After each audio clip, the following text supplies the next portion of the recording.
Bonjour et bienvenue dans Geekement Correct, la seule émission qui s'adresse aux geeks et aux non-geeks. Et nous sommes... Mercredi. Mercredi, mais surtout nous sommes la veille de mon anniversaire. Il arrive à quelle heure le gâteau Non, c'est demain. Donc cherche pas. Non, mais demain, il n'y a pas d'émission. Donc... Ouais, mais c'est pas grave. L'anniversaire, c'est le jour J, c'est pas avant. Non, mais allez Non. Mon fut le summer. Oui. Office, bientôt sur tablette. Windows 8 démarre trop rapidement. Une alternative à Dropbox open source. Et le son du jour par Sarah. Cette semaine, je fais dans la rumeur. Encore et toujours. Non, il y a plein de choses à se mettre sous la dent, mais pas de choses qui m'excitent de quoi vous faire partager. De concrète. Voilà, des trucs dont j'ai vraiment envie de parler. Alors si, je peux vous parler des législatives, mais franchement, est-ce que... Non, pas voilà, ici. je vous en parlerai peut-être vendredi, on verra. Voilà. Enfin bref, tout ça pour dire que cette rumeur, c'est l'arrivée d'Office sur Android et surtout sur iPad. Ah, ça c'est cool. Ça serait bien, et surtout cette rumeur date de la sortie du premier iPad surtout. Ouais, ça fait un moment qu'on l'attend. Ça fait un petit moment. Alors, il faut savoir que des outils pour faire de la présentation et modifier du texte, vous avez ceux d'Apple forcément, vous avez Keynote, vous avez Writer, vous avez Numbers, Keynote pour les présentations évidemment, mais il n'y a pas grand chose d'autre. Alors si vous avez Prezi Viewer, qui est un outil un peu bizarre pour... Enfin voilà, vous avez ici un screenshot si vous... Alors si vous connaissez Prezi Viewer, dites-moi ce que vous en pensez, parce que je n'ai pas osé l'installer. Voilà. Mais ça permet visiblement de prendre un PowerPoint, un PPTX et de l'ouvrir. Je crois que tu peux même aller le chercher sur un site en ligne, etc. Donc voilà. D'accord. J'ai pas d'avis. Bref, si Office arrivait enfin, ça serait bien. Ouais, sauf que, évidemment, comme toute rumeur, elles ont été démenties. Oui, sinon. Voilà, forcément, Microsoft a encore dit non. Sauf que cette fois-ci, c'est le site qui s'appelle BGR qui parle d'une source de confiance chez Microsoft et qui dirait que ça arrive pour bientôt, là, tout de suite, maintenant. Voilà. Et que Microsoft avant la rentrée. Voilà, j'ai pas d'infos, malheureusement. Et tout ça pour dire qu'en fait, ça viendrait d'une photo qui a été publiée il y a très très longtemps où on voit une tablette, d'accord, qui ressemble fortement à un iPad. Si vous regardez bien, il y a le petit rond avec le petit carré à l'intérieur. Sauf que c'est peut-être juste une image. Puis rappelons que quand même, Windows 8 sera aussi portable sur les tablettes et qu'il y aura forcément une version d'Office, j'en suis quasi sûr. Après, ça paraîtrait logique. Ça paraîtrait logique. Peut-être que Microsoft me démentira. Mais en tout cas, voilà, donc... iPad ou pas, Android ou pas, ça serait quand même pas mal. J'ai quand même un affreux doute sur Android. Je sais pas, je sais pas, Microsoft sur du Android, Tu crois plus sur ouais, parce que iPad. Beaucoup plus gros marché et puis en présentation. Enfin, moi, je vois quand je fais des presse clients, l'iPad, c'est quand même vachement plus sexy qu'une tablette comme celle-là, même si Samsung, c'est très très bien. Voilà, c'est un peu petit. Ouais. Voilà, un petit chouille petit. Ouais. Chouille petit. Après, je vais avoir la Sony la semaine prochaine. C'est vrai, oui. Et là, pour le coup, elle sera sur Android et peut-être qu'effectivement, je m'en servirai plus que mon iPad. Bref, tout ça pour dire que on le verra bientôt. Ou pas. Ça va être le mot de la semaine, Jo. Ouais.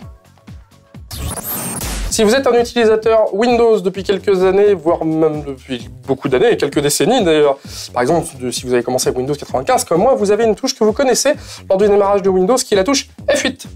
Oui, tiens, si j'avais oublié celle-là. Voilà, la touche F8, elle vous permet de quoi ? Elle vous permet de passer en mode sans échec. Tout à fait. Alors sur les dernières versions, oui, mais elle existait toujours sous 7 et sous Vista. Mais ça fait longtemps que j'ai abandonné, alors du coup je me... Oui, c'est surtout qu'on en avait vachement moins recours parce que le système était un petit peu amélioré, un petit peu plus stable. Et même déjà quand je faisais du support, s'il te plaît quand même. Non mais c'est pour ça que je dis heureusement. Déjà depuis Windows XP, moi quand je faisais le support technique de Microsoft, on l'utilisait pour faire certains boots, mais un MS config suffisait. Bref, pour parler un peu technique, n'est-ce pas? Tout ça pour dire que la grosse annonce, l'annonce tonitruante qui m'a beaucoup fait rigoler et que j'espère vraie dans un certain sens, c'est que Windows 8, futur OS de Microsoft qui sortira en octobre prochain, sera trop rapide et vous n'aurez pas le temps d'appuyer sur F8. Voilà. C'est-à-dire qu'en gros, ça sera tellement rapide que vous ne pouvez pas dépanner votre PC. Voilà, au cas où vous avez un problème. Alors je vous rassure, évidemment, la possibilité de démarrer en mode sans échec sera toujours possible, évidemment. À mon avis, via MS config en disant j'en démarre en mode sans échec. Ou si effectivement, si le système détecte que lui-même il a un problème et il vous dit attention, j'affiche un menu disant est-ce que tu veux démarrer ? Attention, je suis en mode sans échec. Non, il dit pas voulez-vous démarrer ? Par exemple, c'était le cas depuis très longtemps. Si jamais il y a eu un démarrage qui a été un petit peu houleux ou qui a posé quelques avec un arrêt inopiné, effectivement. Il n'y a plus le BSOD, il n'y a plus le blue screen of the death. Je suis désolé. Voilà, s'il y a eu un arrêt un peu violent, genre je sais pas, vous avez appuyé sur le bouton pendant 6 secondes et puis ça l'a arrêté. Au redémarrage, il vous proposera de démarrer en mode sans échec pour vérifier si... Voilà. Mais donc déjà, en tout cas, dans une configuration courante, on va pas dire optimale, mais on va dire courante, avec un disque dur SSD, comme il se fait de plus en plus maintenant, et ben ça sera un démarrage de Windows 8 en 7 secondes, ma bonne dame. Et ben là, même Apple, ils peuvent aller se rhabiller. Pas mal. Eh ouais. Hein, tu la ramènes moins là maintenant, hein. Tu fais moins ta fière, hein. On verra les prochaines versions. Voilà. Bref, un OS qui démarre trop vite, j'aurais tout vu. Vous n'êtes sans doute pas passé à côté de la notion de cloud avec une super pub de Microsoft, j'en parlais il y a quelques instants, de Microsoft, avec une super pub qui dit le cloud c'est maintenant. Voilà.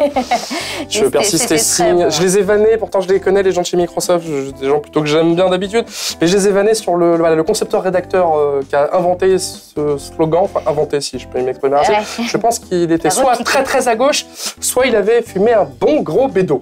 Voilà. Je sais pas, enfin, il y a forcément une raison. Il doit y avoir une raison. Le cloud computing, c'est maintenant. C'est un peu mystérieux. Enfin bref, tout ça pour dire que le cloud se porte bien et que c'est l'avenir. C'est l'informatique de demain, comme on dit.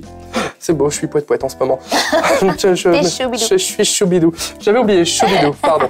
Tout ça pour dire que le cloud, c'est surtout maintenant, effectivement, pour le coup, ils ont raison chez Microsoft, et que tout le monde se tire la bourre. Donc vous avez du Dropbox, vous avez le Ubique de chez OVH. On en parlait il y a pas très longtemps, mais là je vais vous parler d'une solution open source. Donc qui dit open source, c'est-à-dire que de votre propre serveur, vous pouvez en faire un système de sauvegarde avec un client automatique. Un peu à la Dropbox, un Dropbox open source qui vous permet, via un serveur dédié, voilà, d'installer un client et d'installer des fonctionnalités comme WebDAV, etc. et d'avoir votre solution sur le cloud, complètement transparente. Et cette solution s'appelle OCloud. OCloud, ça m'appartient. En fait, c'est mon nuage. Voilà. Ah, ok, d'accord. OCloud, pardon. Enfin, bon, vous avez compris, de toute façon. Et en fait, cette solution n'est pas récente. Pour le coup, il passe déjà en 4e version. C'est assez mignon. Bon, il faut être un peu geeky, mettre un peu la main à la pâte quand même. Hein. Il faut quand même installer quelques fichiers sur votre serveur. Mais voilà, c'est plutôt une bonne idée pour les paranos comme moi qui ont un peu peur de Dropbox. Non mais c'est vrai, soyons sérieux. Moi j'irais même plutôt sur Ubique d'ailleurs, si vous regardez bien, je vous en parlais il y a quelques temps. Je sais que on va croire que je milite pour OVH, mais pour le coup, la solution, ils sont OVH 25 Go pour je sais plus combien à l'année, voire gratuit. C'était gratuit je crois les 25 Go, enfin voilà.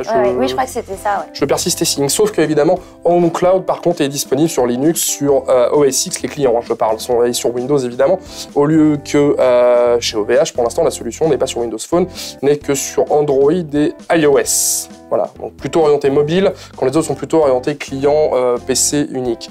Bref, voilà une petite solution qui mérite que j'en parle. Je ne l'ai pas testée, je précise. Donc je ne sais pas ce qu'elle vaut, mais je pense que c'est une bonne idée. Et d'un point de vue sécu, après, vous avez carrément la possibilité de mettre la main dedans. Ouais. Voilà, donc c'est plutôt positif.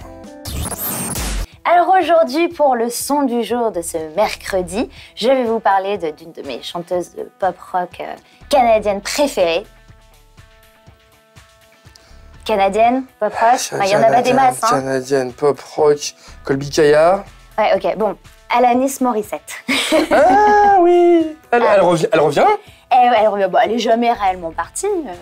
Oui, enfin, t'es marrante. Non, c'est pas parce que nous, on l'entendait depuis Ironic, en France, il n'y a pas eu grand-chose quand même. Non, mais par contre, au Canada et aux États-Unis, elle continue à vendre quand même un petit peu. C'est ça, c'est qu'elle n'a pas plutôt de label pour distribuer en France. Parce que là, c'était plutôt sympa. Oui.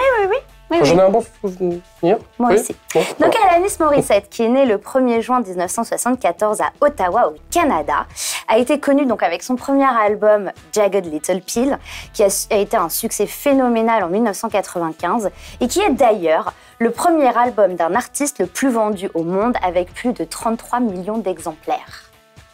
Elle a dépassé les Beatles et Michael. Au niveau du premier album vendu, c'est son premier album international. Premier album, d'accord. C'est pas toute la discographie. Non, juste. Parce que j'allais dire justement, Adele avec 21 a cartonné, mais non, c'est pas son premier album. Non. Effectivement. Voilà. Donc voilà, ça a été, pour la petite anecdote, je trouvais ça assez rigolo. Donc après Jagged Little Pill suivront Supposed Former Infatuation Junkie en 98 avec le connu Thank You, Under Rug Swept en 2002, So Called Chaos en 2004. C'est que des albums qu'on n'a pas connus en France par contre. Voilà, qui n'ont pas été un petit peu passés sur les ondes, mais pas tant que ça. En sachant que l'album de 2004, So Called Chaos, c'est quand même sa période avec, et là je vais rendre les filles jalouses, avec Ryan Reynolds. Oui, elle a été fiancée à Ryan Reynolds. Ouais, carrément. Elle se fait pas chier, la demoiselle. Elle chante bien, en plus, elle s'appelle Alors là, je sais pas du tout qui c'est. Si vous Ryan Reynolds. Non, là, je le vois pas. D'accord. Je viens de voir le réalisateur qui est en train de me faire les gros yeux. Oui, c'est pas grave. Bon, on te Ryan. laissera googliser. Hein. Voilà. Et son dernier album qui était Flavors of Entanglement en 2008. Et donc elle revient aujourd'hui. Oui, c'est ça. Vérifier en même temps, puis tu vas voir pourquoi c'est une aberration que ce nom ne te parle pas. Donc elle revient aujourd'hui avec son 7e opus qui s'appelle Havoc and Bright Lights, qui sortira le 27 août. Et en attendant, je vous propose d'écouter un petit extrait. Son premier single, c'est Guardian, et c'est tout de suite. You smile when you're in pain. You soldier through the profane. They were distracted and shut down. So why would you talk to me at all? Such words were dishonorable.